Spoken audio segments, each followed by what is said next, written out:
the Board of Adjustment meeting, December 21st, 2016.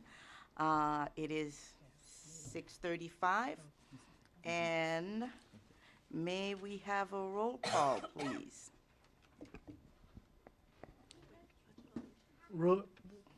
Pledge of Allegiance.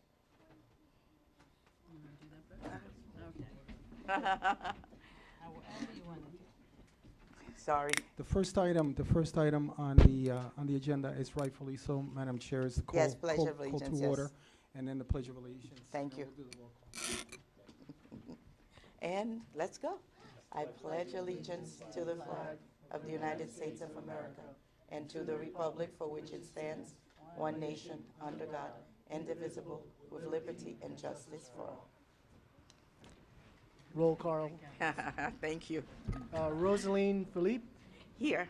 Holly Cohen, Michael McDermott, Present. Dottie Joseph, Dana McGlure Fenelon, Here. Peggy Boulay. Okay. Madam Chair, you have quorum. Thank you.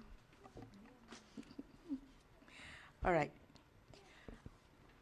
Who'll be making, Brittany? Go ahead. Quasi-judicial items. These items may either be approved, denied, or approved with conditions. For public hearings, please be advised that the following items on the agenda are quasi-judicial in nature. The applicant or duly authorized agent for the applicant must be present. If no representative is present, the application will be tabled to the next Board of Adjustment meeting. When the petition is announced, the applicant or the agent shall approach the microphone and state their name and address for the record. Any interested party wishing to speak on any item may approach the podium after the board has opened the public hearing. Each party shall approach the microphone and state their name and address for the record, and shall address their comments to the board. Each party shall speak for no more than 3 minutes in order to provide for order and time for other interested parties to address their concerns or comments to the board. Thank you. And because it's quasi-judicial, so we would need for you to take the oath. Anyone who will be speaking on the item? Please stand and Please. raise your right hand. Anyone desiring to speak this evening on the item? Please stand and raise your right hand. If you're going to speak, do you swear or affirm that the testimony you provide is the truth, the whole truth, and nothing but the truth? Thank you. You may be seated. All right. Any amendments to the agenda? There are minor amendments, Chair, on the second page of the staff report, or the last page of the staff report. There was minor adjustment to the citation regarding the comprehensive plan. It states policy 2A29, where it should say the economic element. Those copies have been provided to you guys. Thank you. Any communications? Any Board? communications between this board and the applicant or its agent? No? No. Okay, having heard none, you may commence. The first item. All right. No continued petition. So with that being said, we'll start with the new petition, V9-16. Madam Chair, a point of order. I believe the next item would be the Oh, approval I'm of the sorry. minutes. I must be in that celebratory mode. I didn't drink. Approval of the minutes, and So moved. there have been a slight change, just for board members to note that the footer, which we received, stated July, but it has been amended to reflect the last meeting of October 19. Okay? So it's been moved by Mr. McDermott. As amended. Thank you. Second? Second. Seconded by Ms. Cohen. All in favor? Aye. Aye. All right, now we can move, right? Right. Yes, ma'am. Thank you.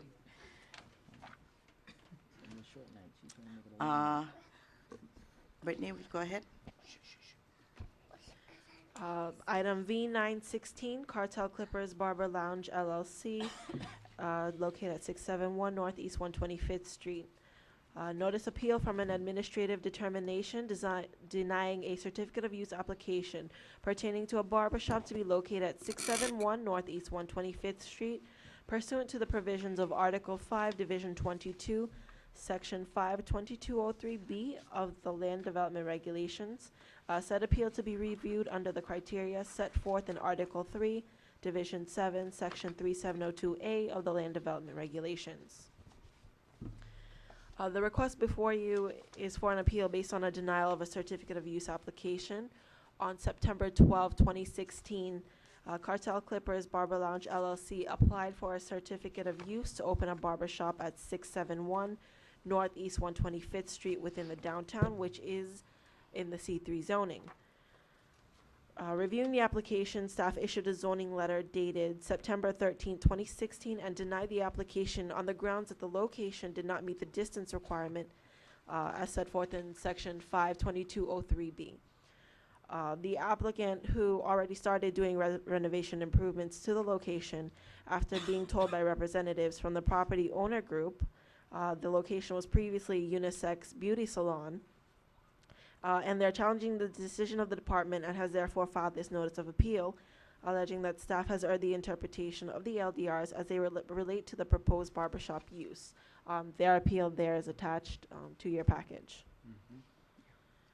Section 3702 allows any aggrieved party the opportunity to file a timely notice of appeal to the Board of Adjustment within 10 days of the administrative decision. Note that the application was received on October 3rd, 21 days after the zoning determination letter was written. Staff took in the application as a courtesy since the applicant was adamant to be heard. The board may recall that in 2014, Mayor and Council adopted an ordinance to include a distance separation for an abundance of certain uses within the downtown, which the time had an excessive supply of beauty shops, thrift stores, and barber shops. This was created based off a GIS analysis that showed a proliferation of 34 beauty salons, barber shops, convenience stores, thrift stores, and even tax preparation businesses. They're all clustered within the downtown area, and in an effort to increase a new variety of retail uses, the city believed that these uses would stagnate the market and hinder the diverse mixture of other viable retail uses. Based on this new law, the previously existing uses were grandfathered in, but all new businesses are to abide by the distance separation. It should also be noted that this location was previously a beauty salon, but it closed in December of 2014. Since then, no CU has been applied for over 180 days, and the board should be aware that the use had been abandoned for approximately 690 days. Therefore, the use cannot be reestablished since it doesn't meet the distance separation requirement. Now, in closing, the staff believes that the code requirement as outlined in Section 52203B, it's clear, and as such, the CU can't be issued to the business, and said request does not conform to the vision of the downtown district as expressed in the economic development element, which states that the policy is to improve the economic viability of North Miami through the provision of balanced employment and housing opportunities, attraction and retention of businesses, and promotion of fiscal strength and stability in the community. So it's not in keeping with the intent and purpose of the city's LDRs otherwise. Thank you. With that being said, is the applicant here? Mr. Blount? Okay, you may come up and add anything that you would like the board to hear. Hello. Yes, ma'am. Please state your name and address. Okay, my name is Rodney Blount. My address at the present time, my home is 652 Northeast 83rd Lane. And The mic is not on, it seems. Oh, pick it Hello, up, hello. you're tall. hello. Can you Yeah. hear me now? Okay. Did you get the address and everything? Yeah. Okay. All right. And I am here requesting to have the hearing for the fact that I'd like to open a business in the area of North Miami. I have a lot of clientele that comes from this area, and I'm looking forward to trying to establish a business here. I don't understand for the reason that that we're not allowed to open a barbershop in this area. The services that I'm offering are far beyond your average beauty salon or barbershop area. In the area, as I looked around the area, I also noticed that one of the shops that were across the street closed down. The shop that was down the block was not. It just says unisex. It's not servicing the male clientele. It's not offering the type of services that I provide for the male gender of the area of North Miami. My services include extreme hot towel shaves, things in this aspect for the male grooming aspect of things. Also, I've been trying to establish this business in this area because this is an area that's growing, and like I said before, I have a lot of clientele that comes from my area and brings revenue to where I'm at now in Alapata. I mean, not Alapata, the Wynwood area by 36th Street, and I'm trying to separate and come this way a little bit more. So I just ask that you reconsider the thing that's in the ordinance that's in place at the present time. Okay. That it? All right. Okay. Thank you. Anyone for or against will open up public hearing? That's part of the presentation, I think. Are you part of the presentation? Yes. Oh, I am. okay. My name is William Goldsmith. I'm one of the principals of the Gator Jag Inc. entity that owns the stores for which Cartel Clippers Barber Lounge is applying for their occupational license. First, I would like to thank the city for the opportunity to be heard here today and for the many other assistance that we've had with the city and other projects that we've done. So the city is aware what we've done in the city. We also own the shopping center on 129th and 441, the New Wave Foods Dollar General, and we renovated that in collaboration with the city, and it was a very, very successful project. We recently renovated also across the street on 130th and on 441, and that was another collaborative project that we did with the city, and it's came out very, very well. And we own other properties in the city. 128th Street, we just recently put in the New Wave Foods. Okay, I'm sorry. Are you the owner of the property? Yes, I Because am. you didn't introduce, I'm sorry. Name and Yes. address? My name is William Goldsmith, Okay. and I represent Gator Jag, the owner of the property, which is Gator Jag Inc. It's a Okay. company owned by my brother and myself. And I was trying to explain, we have a long history of dealing with the city of North Miami, and we've had very successful dealings. We feel badly about this particular case because there was a barber shop there for many years. And it's our position, based on experience in dealing with similar like-kind situations, that this was an existing use that remains. And even if it's not continuously operating, because the occupational license was reapplied for on or about October of 2016, and I understand that the previous barbershop hair salon that was there closed on or about December 2014.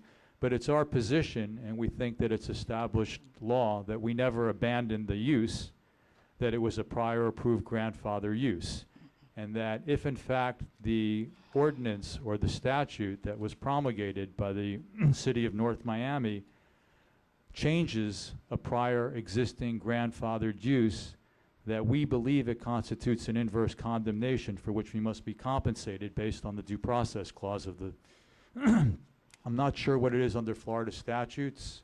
We'll get into that at another time, but we know that it's a 5th and 14th Amendment right under the U.S. Constitution.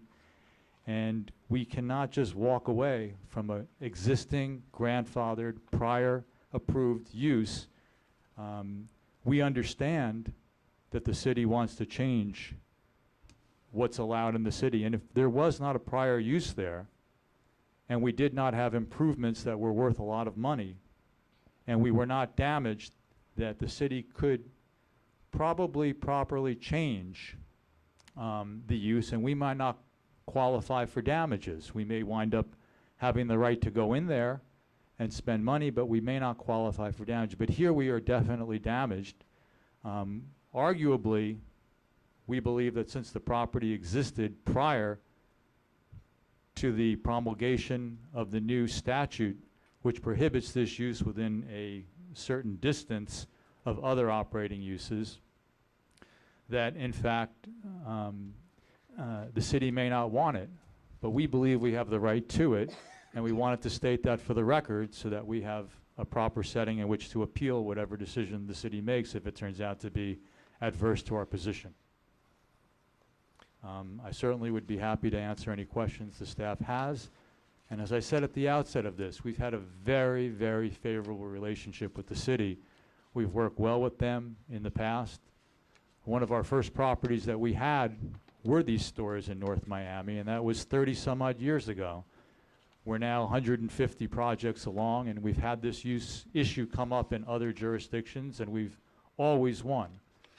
And we don't really want to lock antlers with the city of North Miami over something like this, because we want to keep the favorable relationship that we have, and we don't want anyone in the city to be upset with us. But we do believe we have the right, and I wanted to state it for the record very clearly as we go forward. All right, thank you. Anyone else? Any present, no other presenters? No? Okay. Okay.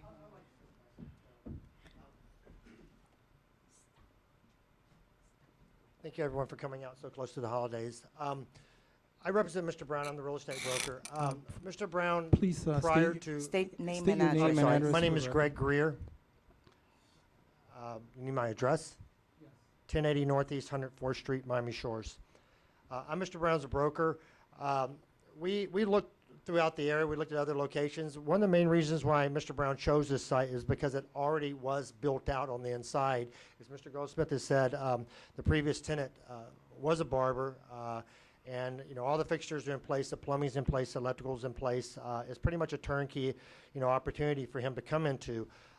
This is the third hearing that we've, tried to come to. They kept getting postponed and postponed, and Mr. Brown has been very adamant about trying to be patient and wait it out so that he gets the opportunity to work with this location as well as the demographics of the community here. What Mr. Brown plans to do is a much higher scale men's boutique, barber shop, if you want to call it that, but he offers a more modern service than what the existing services are doing.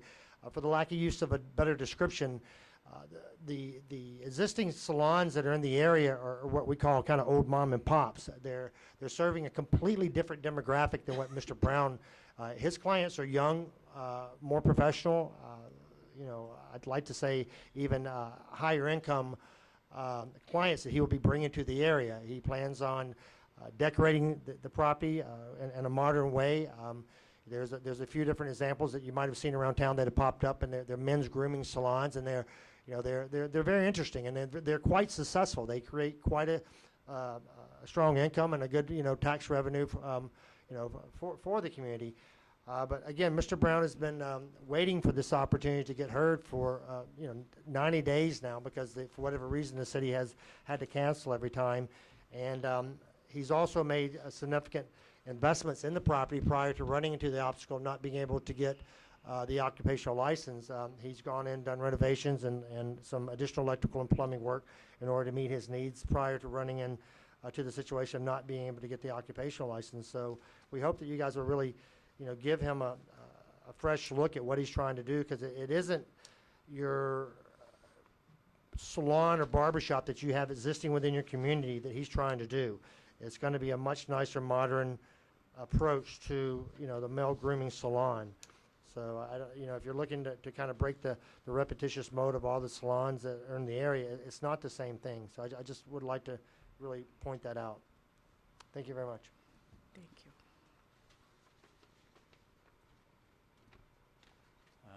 I just forgot to add earlier when you asked Our address is 78, this is William Goldsmith again, representing Gator Jag Inc.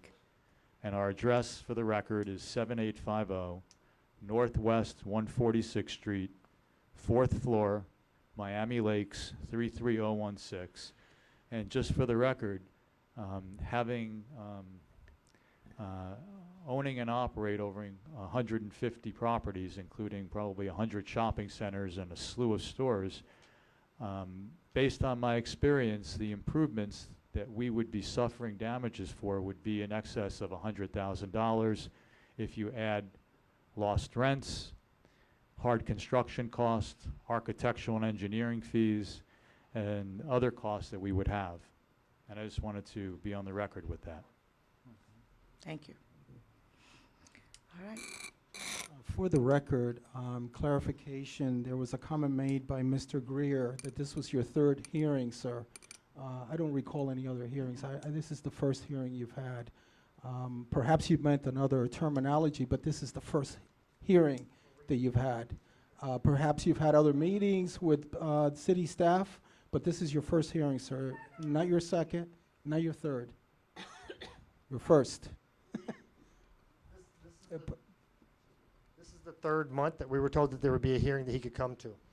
First hearing, right? Okay. I'm not This sure is- what Understand. figure of speech you're using, but we No, were this told is your first hearing. October, This is- November, and now right, December. But is this your first hearing? The 'Cause I first haven't- one that we've been in, but we've waited Thank you. 90 days to be heard, because there So wasn't this is- apparently meetings, I don't know. Okay. The Again, other this is thing I the wanted to first mention, hear- since I'm back We up here do- again, is that diagonally across the street, there was a salon that has since, he's applied for his occupational license, has closed down and turned into a Metro phone store. So that's one less, salon in the area, if that's any consolation. So, thank you. Thank you very much. Thank you. Public hearing? Is everyone here representing? Okay, for or against? All right, public hearing closed. Board discussion? Madam Chairman? Madam Chairman, Yes, Mr. Um, McDiarmid. just a couple things. Number one, I'm sorry for any costs that they think that they, are describing that they were out of pocket. However, several times before this board, we've had similar issues, that people begin renovating stores before they apply for an actual permit. Usually the procedure is you apply for the permit, and then once you get it, then you do the renovations. So we're really not liable for anything that they did prior to even applying for a permit. The second thing is that I know the gentleman that came up talked about a lot of legalities, what is due them under the Constitution of the United States, et cetera. I'm not a constitutional lawyer, and I don't think, even though our counsel is a very, very talented attorney, I don't think he would be practicing before the Supreme Court on our behalf anyway. This is something that's not on this board's agenda. Our agenda basically is, our agenda basically is the staff's recommendation following the ordinances of the city of North Miami. And I think if you follow the intent of the ordinance of the city of North Miami and the reality of what it is and how it's crafted, that staff's recommendation to denial is correct from what we are supposed to be considering without all the other extraneous material. Thank you, Mr. McDiarmid. Let the records reflect Ms. Boulay. Okay, thank you. Okay. Anyone else? I have a question, I guess, and my question is to Mr. Goldsmith. You mentioned that there was a barbershop there prior to the one, prior to Cartel Clippers attempting to now open one. Did you have a certificate of use that continued from the closure of the last unisex salon that has continued forward? Or did that use, was it completed at the time that that business closed in 2014? in answer to your question, I'm not prepared to tell you if the certificate of use had closed or not. I just was saying that there was an operational beauty salon, hair salon, barber shop use, one of the above, at this location. And I don't know if that was under our entity or whether it was under the tenant's entity.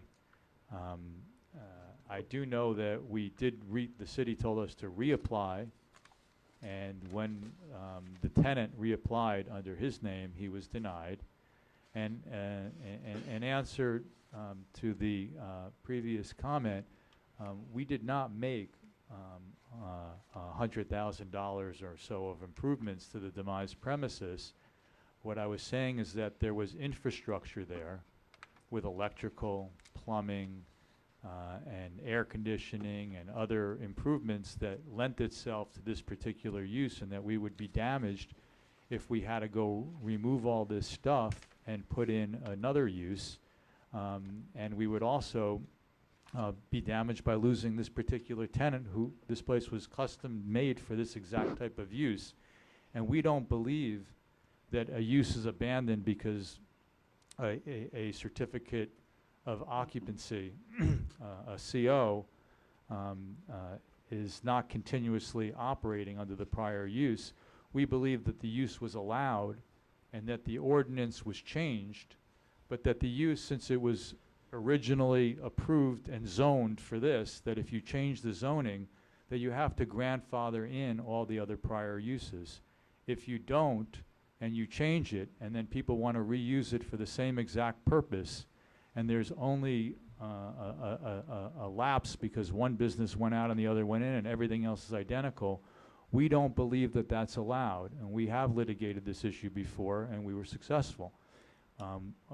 My answer to the board was that we didn't want to get into this because we've had such a good relationship with the city of North Miami over the years. We just recently finished a project where actually the city provided some of the funding for the 129th Street New Way Foods Dollar General Shopping Center. We really improved the neighborhood and changed the character.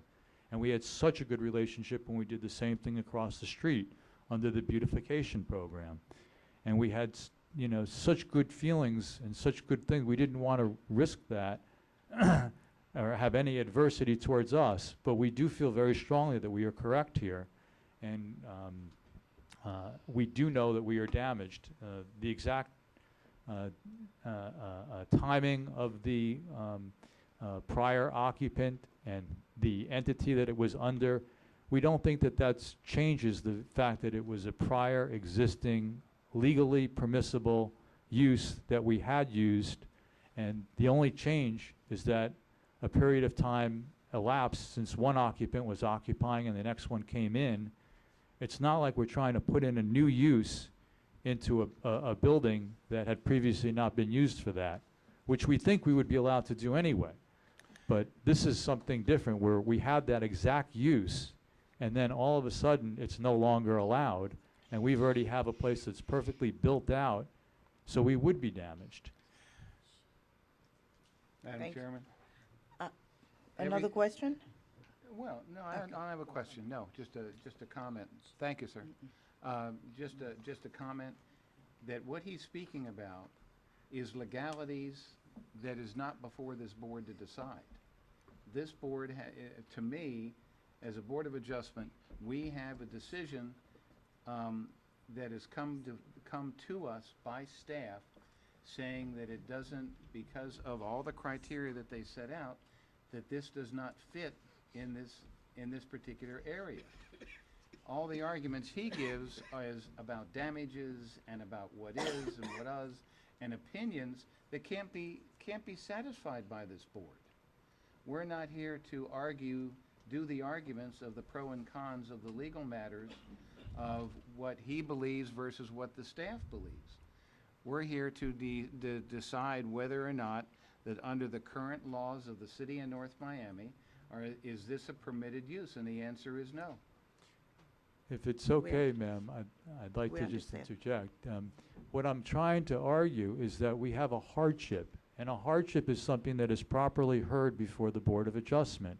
And And by this is raising the why- damages, This is why you are being heard today, and they put you on the calendar so that you can present your case. Now, I think the board is trying to discuss Thank you.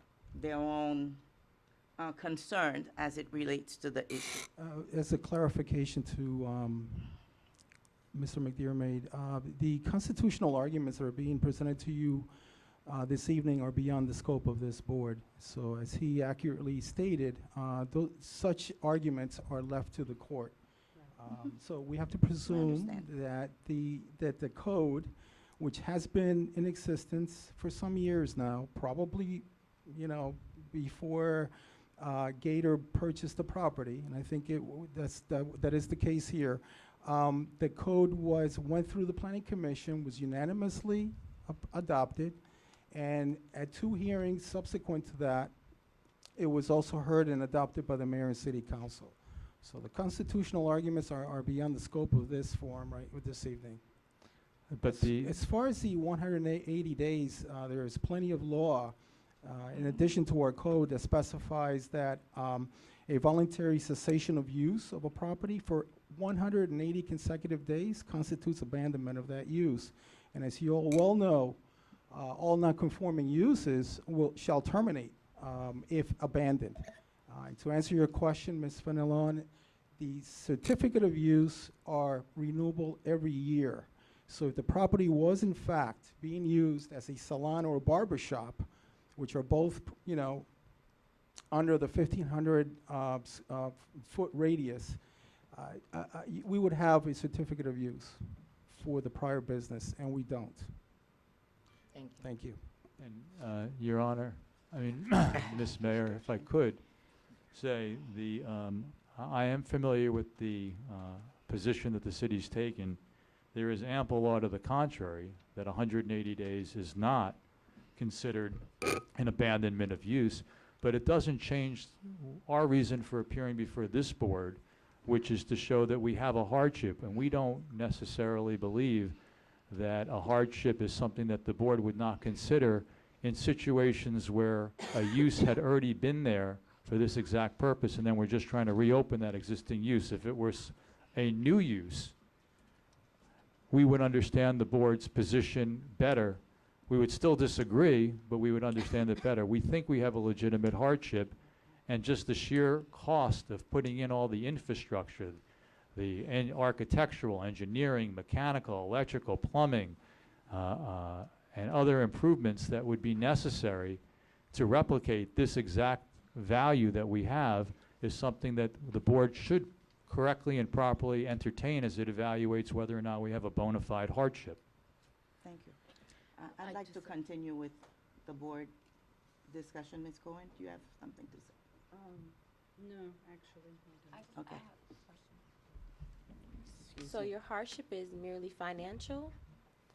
We have a financial hardship, for one.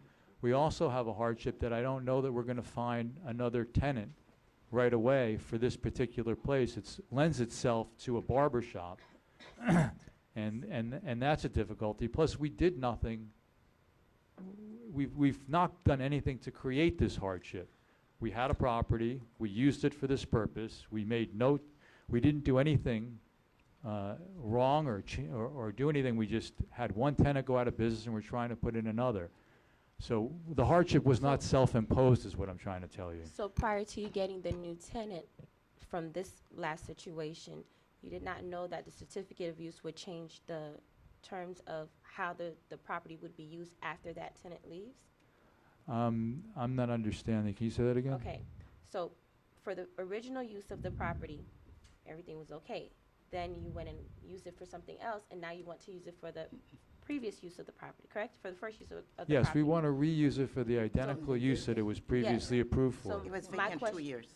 Yes, been vacant. so my question to you is, prior to all of this, did you not know that if, within those 180 days, that it would be considered abandoned?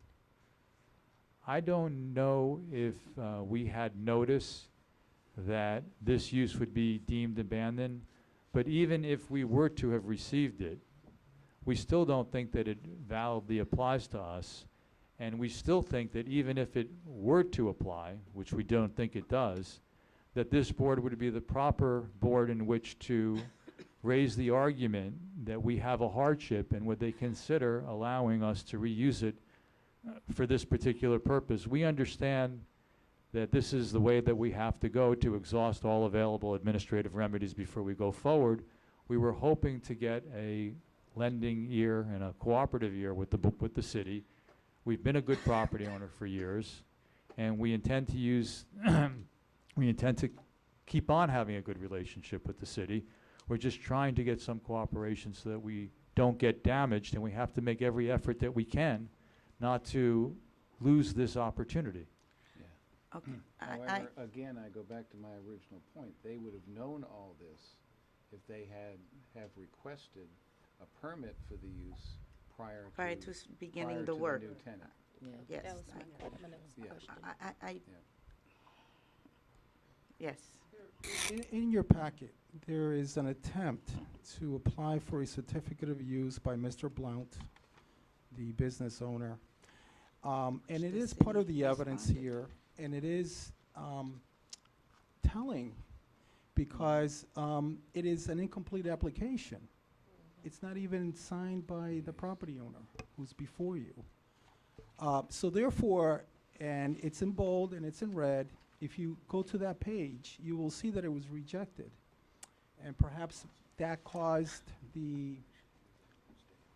that was probably the reasons for the other quote-unquote prior hearings. But as you can tell, this certificate of use was incomplete at the time. That it was executed on September 12th, 2016. All Okay. this And they received that incomplete application? They received it? part of it's in the packet. It's Was there. a certificate No, of use what was never issued because it was not complete. Yeah, what I'm saying is, were they notified that the application was incomplete? You're notified when Of when course. you don't receive the certificate of use, obviously, yes. And I think that that's probably the other two Okay, quote-unquote hearings. I'm not sure. okay. We have. But notice is not required when. Okay. Okay. I'm sorry, Mr. Galdos. I understand, and I've been real, generous. Right now, it's really the board discussion, unless you guys need the applicant up there to answer anything else. Okay, so can we just continue with the board discussion? Yes, but they're saying things that are just not true. We actually had the owner sign the application.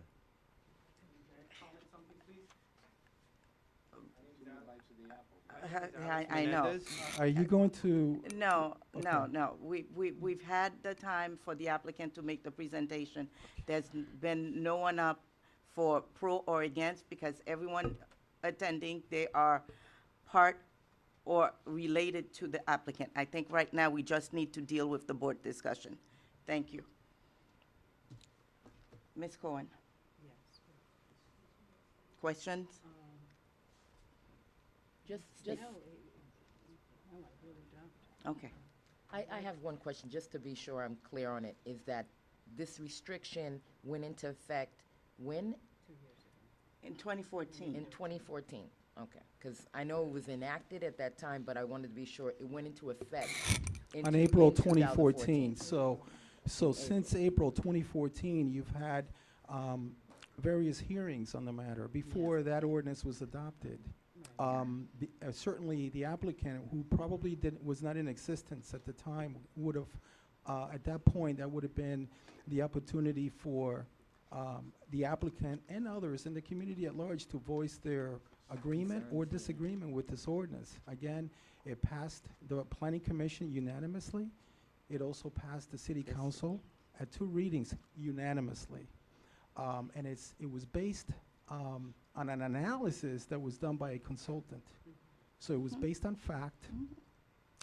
And the only argument you're hearing is obviously one of financial, because they have already move-in tenant.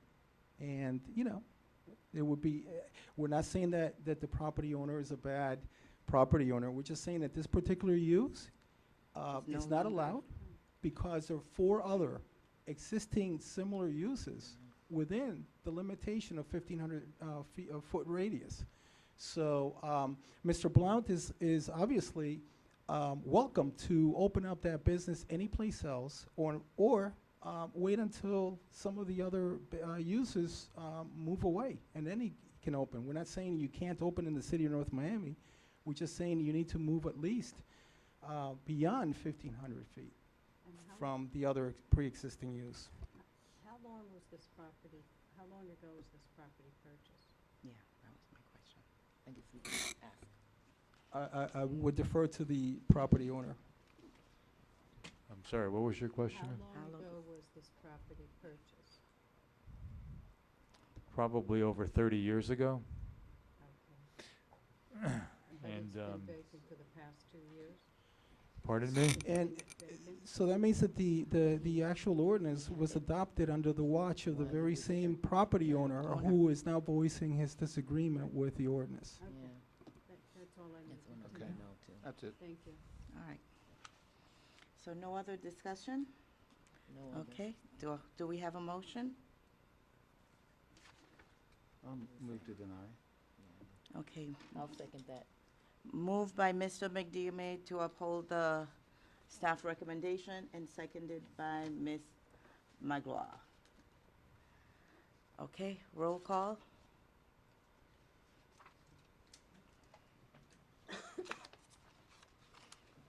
Oh, I'm sorry.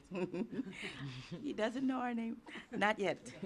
It's okay. You can read the name tag. Okay, Roll call, Rosalie Bleak, yes. Holly Cohen, Yes. Mike McDermott, Yes. Roddy Joseph, It's not here. Dana McGlure Fillon, Yes. Peggy Boulay. Yes. Okay. Thank you. Thank you.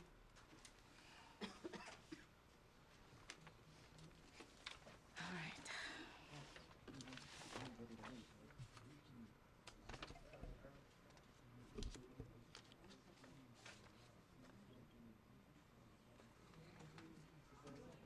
Old business? New business?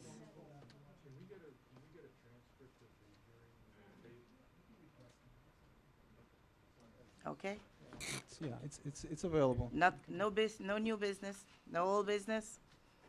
Well, new business. Happy holidays to holidays, everyone. Motion to adjourn? I second it. Second, yeah. All right. And beat you to that.